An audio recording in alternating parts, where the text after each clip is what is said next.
রজনী ও তার শাশুড়ি সুমনা দেবী বাইরের উঠানে বসে বসে দুপুরে রোদ পোয়াচ্ছিলেন এবং গল্প করছিলেন। মা, ছোটদারা ফোন করেছিল, এখন কোথায় পৌঁছেছে? এখানে আসতে আর কতক্ষণ সময় লাগবে ওদের? বৌমা, অমিত তো আমাকে বললো 3টের মধ্যেই এখানে পৌঁছে যাবে। এখন তো 2:30 বেজে গেছে, আর হয়তো আধ ঘন্টা লাগবে। আসলে ওরা রাস্তাঘাটে আছে তো, তাই আমি বারবার ফোন করে বিরক্ত করছি না। ঠিক আছে মা, তাহলে আর ফোন করতে হবে না। এমনিতেই খাবার দাবার আমি সব ব্যবস্থা করে রেখেছি। ওরা এলে স্নান করে ফ্রেশ হতে ওদের সময় লাগবে। ততক্ষণে আমার খাবার গরম হয়ে যাবে। আমার তো আবার চিন্তা হচ্ছে, বিদেশি বউ না জানি ওখানে কি সব খাবার খেত, আমাদের এইসব দেশি খাবার খাবে তো। মা, আপনি মনিকাকে বিদেশি বলছেন কেন? আচ্ছা মা, আপনি মনিকাকে বিদেশি বলছেন কেন? মানছি ও অনেক বছর ওই দেশ থেকে মানুষ হয়েছে, তা বলে কি ও বিদেশি হয়ে গেল? ওর জন্ম তো এখানেই। আমাদের খাওয়া দাওয়া থাকা এই সম্বন্ধে ও সবকিছুই জানে, তাহলে সমস্যা কি? আমি মানছি ও জন্ম এখানে, কিন্তু জ্ঞান হবার পর থেকে তো ও বিদেশেই আছে। তাছাড়া শুধুমাত্র আমাদের সম্বন্ধে জেনে তো আর আমাদের মতো সবকিছু করতে পারবে না। এখানে এসে সবকিছু মানিয়ে নিতে ওর অনেকটা সময় লাগবে। আমার শুধু একটা বিষয় নিয়ে খুব চিন্তা। খাওয়া দাওয়া যেমন পারে হোক, ওর পোশাক পরিচ্ছদ যেন আমাদের মতোই হয়। এমনিতেই আমরা গ্রামে গঞ্জে থাকি, 5 জন লোকের সঙ্গে ওঠা বসা করি। আমার বৌমা যদি আমাদের মতোই পোশাক পরিচ্ছন্ন না পরে, তাহলে তো পরিবারের আর আত্মীয় স্বজনের কাছে আমার মান সম্মান থাকবে না গো। মা, আমার তো মনে হচ্ছে এইসব কিছু হবে না। ছোটদা নিশ্চয়ই ওকে সবকিছু বুঝিয়ে শুনিয়ে তারপর এখানে নিয়ে আসছে। আমার বিশ্বাস এটুকু মান মর্যাদা ও রাখবে। রজনী দেবী এবং সুমনা কথা বলছিল, ঠিক এমন সময় তার ছোট ছেলে অমিত বৌমা মনিকাকে নিয়ে সেখানে এসে উপস্থিত হয়। মনিকার পরনে একটি ছোট পোশাক পরেছিল। তাকে দেখে রজনী এবং সুমনা দেবী একে অপরের দিকে তাকিয়ে বলেন, মা, আপনার ধারণা কিন্তু একেবারে ঠিক ছিল। আপনার ছোট বৌমা তো ছোট জামা পরে এখানে এসেছে। আপনি এদিকটা দেখুন, আশেপাশে কেউ না দেখে ফেলে। আমি ওদেরকে আগে ঘরে নিয়ে যাই। রজনী তাড়াহুড়ো করে তার ছোট জাকে ঘরের ভেতরে নিয়ে যায়। আরে দিদি, কি ব্যাপার? তুমি আমাকে এখানে নিয়ে চলে এলে কেন? আমি তো মাকে প্রণাম করব, কথা বলবো। এরপর সুমনা দেবী মনিকাকে বলেন, আমি যাচ্ছি বৌমা, বাইরে এভাবে দাঁড়িয়ে থাকাটা ঠিক নয়। সেজন্য বড় বৌমা তোমাকে এখান থেকে নিয়ে এসেছে। আর শোনো, তুমি এসব কি পোশাক পরে এসেছো বলো তো? তুমি জানো না আমাদের এখানে আমরা এই ধরনের পোশাক কেউ পরি না, এগুলো এখানে চলে না। আরে অমিত, তুই তো জানিস, তুই ওকে কিছু বলিসনি? ওহো মা, তোমরা এখনো সেই পুরাতন যুগে পড়ে আছো? তোমরা তো জানো মনিকা বিদেশে মানুষ হয়েছে, ও সারা জীবনে এই ধরনের পোশাক পরে, আর এখন আমি ওকে এই ছোট ছোট পোশাকের জন্য কথা শোনাবো? ও আমার ব্যাপারে কি ভাববে বলো তো? ভাববে আমিও কোনো ওল্ড ফ্যামিলি থেকে এসেছি। দেখ বাবা, পোশাক পরিচ্ছন্ন মানুষের পরিচয়, আর যেখানেই যেমন সেখানে তো সেরকম পড়তেই হবে। আমি তো বৌমাকে আমেরিকাতে ছোট ছোট ড্রেস পরতে বারণ করছি না, ওখানে সেটা চলে, তাই আমার কোনো সমস্যা নেই। কিন্তু এখানে পাড়া গায়ে শাড়ি চুড়িদার এইসব চলে। বৌমা, তুমি কিন্তু এসব আর পরবে না। শাশুড়ির কথা শুনে মনিকার একটু মন খারাপ হয়ে যায়। সে নিজের ঘরে চলে যায় এবং হাত মুখ ধুয়ে ফ্রেশ হয়ে নেয়। তারপর খাওয়া দাওয়া করে সবাই মিলে গল্প করছিল। তখন মনিকা বলে, মা, আমার কাছে তো ইন্ডিয়ান পোশাক নেই। আমি কি কয়েকদিন এগুলো পরে থাকবো? যখন শপিং এ যাবো তখন না হয় চুড়িদার পরবো। আরে বাবা, এটা কোনো সমস্যা নয়। বড় বৌমা, তোমার কাছে তো অনেক শাড়ি আছে, তুমি কয়েকটা ছোট বৌমাকে এখন বার করে দাও, পরে না হয় ওকে আমরা কিছু কিনে দেব। মনিকা, চলো, তুমি আমার সঙ্গে চলো, আমি তোমাকে শাড়ি দিচ্ছি। রজনী মনিকাকে সঙ্গে করে নিয়ে যায় এবং তার আলমারি থেকে কিছু ভালো ভালো শাড়ি বার করে মনিকার কাছে রাখে আর বলে, তুমি তো মনে হয় এতদিন শাড়ি জিনিসটা কি সেটাই দেখোনি। পরতে পারবে তো নাকি পারবে না? দাঁড়াও, আমি তোমাকে শাড়ি পরিয়ে দিচ্ছি। এই বলে রজনী মনিকাকে শাড়ি পরিয়ে দেয়। তারপর বলে, আরে বাহ মনিকা, তোমাকে তো শাড়িতে দারুণ মানিয়েছে। বাইরে চলো, সবাই দেখবে তোমার খুব প্রশংসা করছে।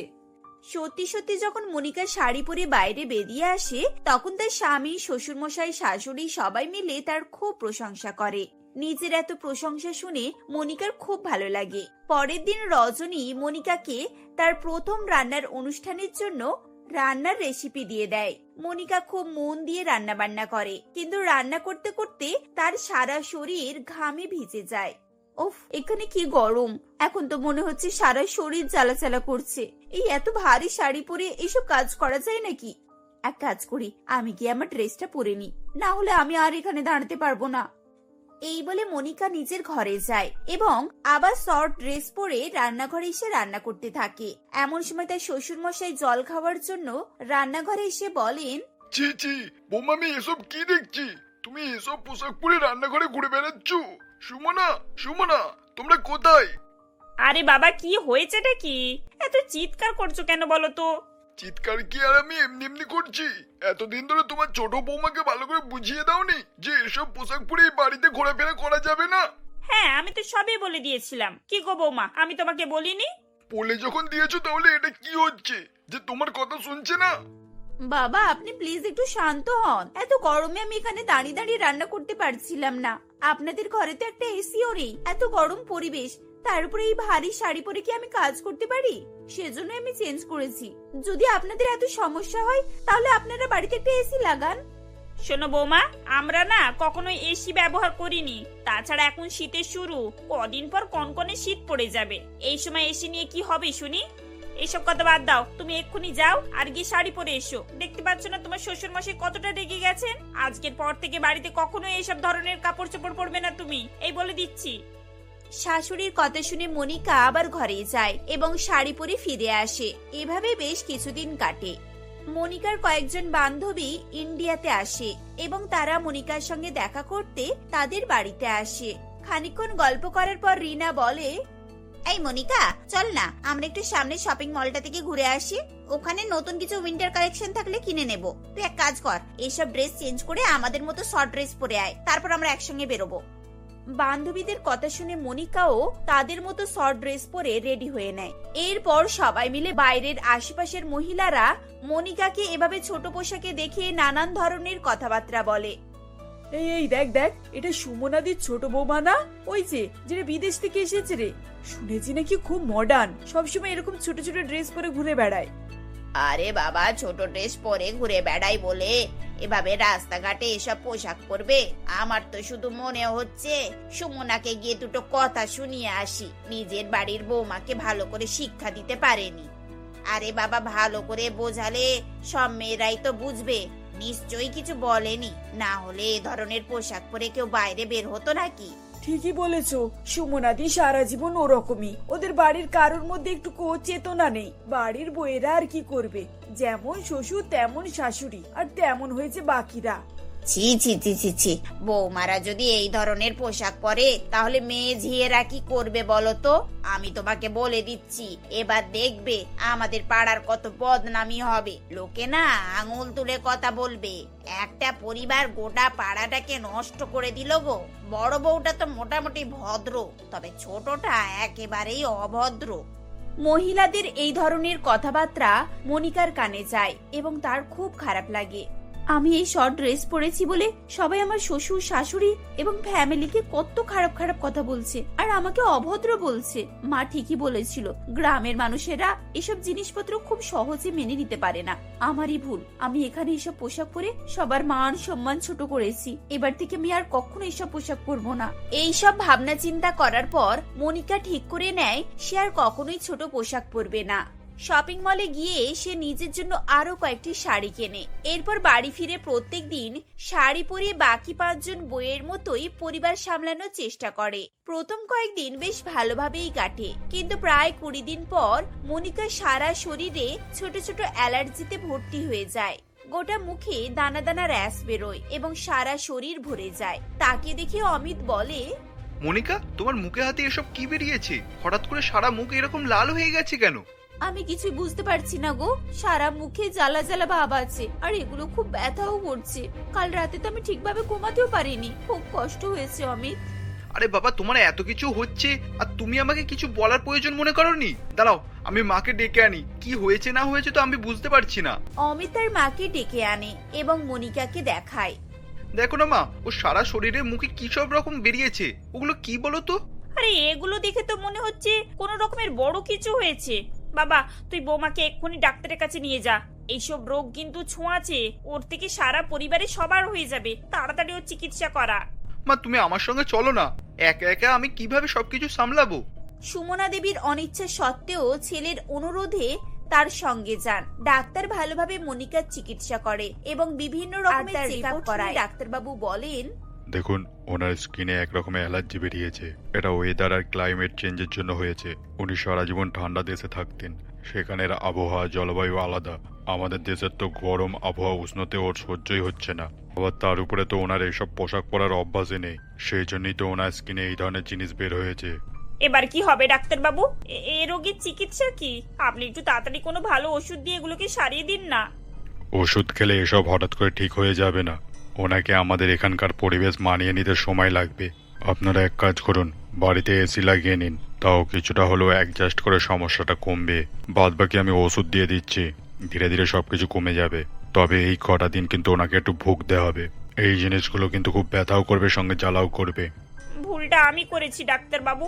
বৌমা প্রথমে এসির কথা বলেছিল, কিন্তু আমি রাজি হইনি। আর সেই ভুলের জন্য বৌমাকে এত বড় কষ্ট করতে হচ্ছে। আমি আজকালের মধ্যেই বাড়িতে একটা এসি লাগিয়ে নেব।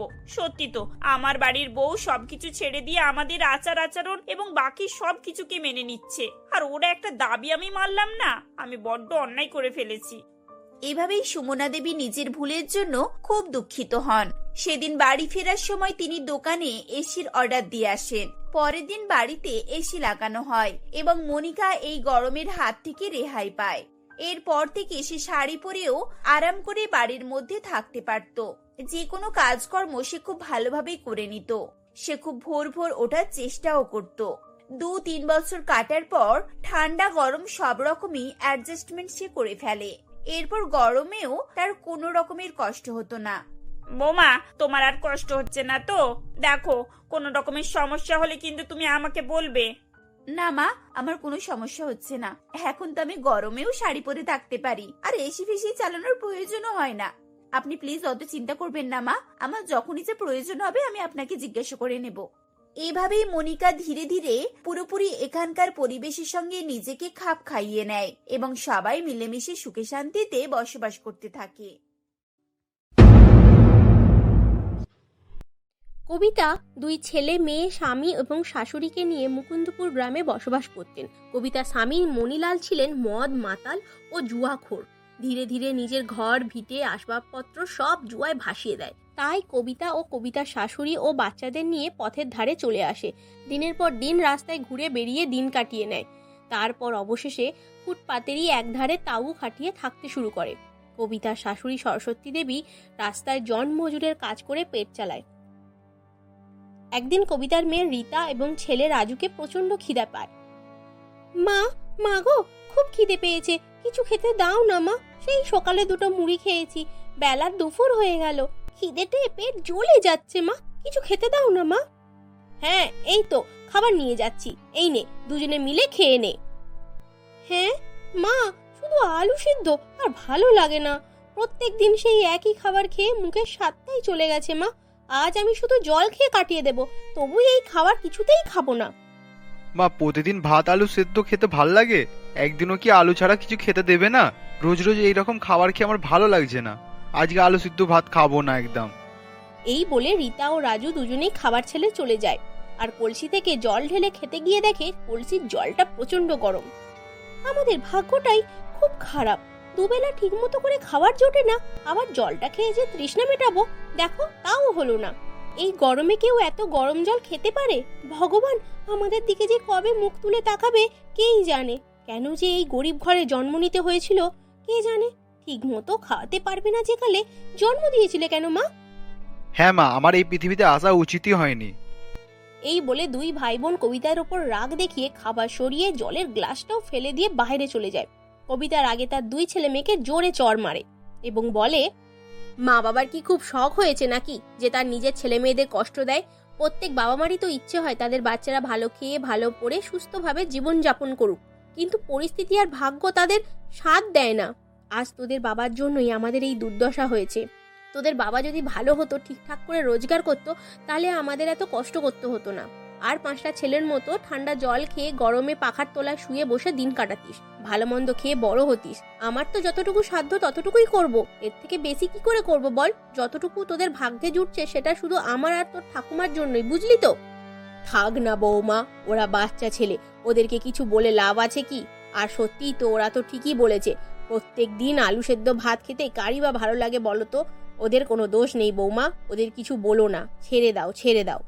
এইসব কথা বলতে বলতে কবিতার স্বামী মণিলাল নেশার ঘরে ঢুকে পড়ে ঘরে। তারপর তার স্ত্রীকে যা তা বলতে থাকে। আরে আমার কথা বলে তোমার শখের ছেলেরা কান ভারী করছে। ওদের বাবা নেশা করে আর তুমি রোজগার করো বলে তুমি ভালো হয়ে গেছো।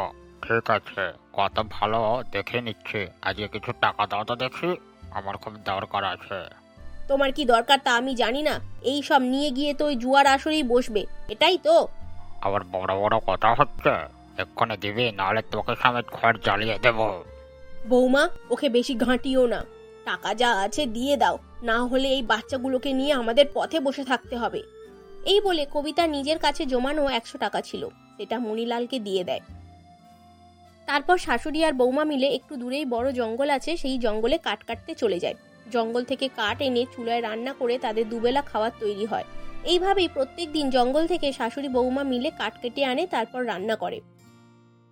একদিন কাঠ কাটতে গিয়ে জঙ্গলে সরস্বতী দেবীর চোখে পড়ে এক গরিব বুড়ি অনেক ঘাস জড়ো করে রেখেছে। সরস্বতী দেবী ওই বুড়িটাকে জিজ্ঞাসা করে, এই ঘাসগুলো দিয়ে আপনি কি করবেন? এত ঘাস জড়ো করেছেন, গরু ছাগল আছে মনে হয়। না না না না, গরু ছাগল নেই। আমাদের গ্রামে বৃষ্টিতে সব ঘর পড়ে গেছে, তাই এই ঘাসগুলো নিয়ে গিয়ে একটা ঘাসের ঘর বানাবো। সরস্বতী দেবী তো বুড়ির কথা শুনেই মাথায় একটা বুদ্ধি বার করে এবং এসে তার বৌমা কবিতাকে বলে, বৌমা, জঙ্গলে যখন আমি কাঠ কাটতে গিয়েছিলাম তখন দেখি একটা বুড়ি অনেক ঘাস জড়ো করেছিল। সেই ঘাস দিয়ে নাকি তারা ঘর বানাবে। ঘাসের যদি ঘর হতে পারে তাহলে আমরাও তো ঘাস দিয়ে একটা ফ্রিজ বানাতে পারি, তাই না? এই গরমে বাচ্চাগুলো একটু ঠান্ডা ঠান্ডা জল খেতে পারবে। ঠিক বলেছেন মা, ঘাসের একটা ফ্রিজ বানিয়েই দেখা যাক না। এই বলে কবিতা এবং সরস্বতী দেবী দুজনে জঙ্গল থেকে কিছু কাঠ কেটে নিয়ে আসে। সেই কাঠ দিয়ে ফ্রিজের বডিটা বানিয়ে নেয় এবং তার উপরে কিছু ঘাস লাগিয়ে দেয়। এরপর একটা সুন্দর ফ্রিজ বানিয়ে নেয় এবং সেই তিরপরের ঘরের এক কোণে রেখে দেয়। বেশ কিছুদিন রাখার পর তিরপরের ঘরটা ঠান্ডায় বরফ হয়ে যায়। তখন রাজু আর রীতা দুজনে মিলে মাকে ডাকে এবং জিজ্ঞাসা করে, মা, ও মা, তাড়াতাড়ি এখানে দেখবে এসো, ঘরটা কিরকম ঠান্ডা হয়ে যাচ্ছে। হ্যাঁ মা, ফ্রিজটা রাখার পর যেন আস্তে আস্তে সমস্ত ঘরটাই ঠান্ডা হয়ে যাচ্ছে না? সরস্বতী দেবী ও কবিতা এসে দেখে সত্যিই তো ঘরটা বেশ বরফ হয়ে গেছে। তবে যাই হোক না কেন, ভালোই হয়েছে, বাচ্চাগুলো এরকম গরমে আরাম পাবে। বাহ, আমাদের এতদিন পর একটা ফ্রিজ হয়েছে, এতে খুব ভালো হলো, বলো মা। এসব দেখে কবিতার মাথায় একটা বুদ্ধি আসে। মা, আমারই যদি এই ঘর বানাই তাহলে তো অনেক বড় ঘর হতে পারে, আর আমরা সবাই মিলে আনন্দে সেই ঘরেই তো থাকতে পারবো। ঠিক বলেছো বৌমা, তুমি এই ঘাস দিয়ে তাহলে ঘর বানাবে, ঠিক করেছো।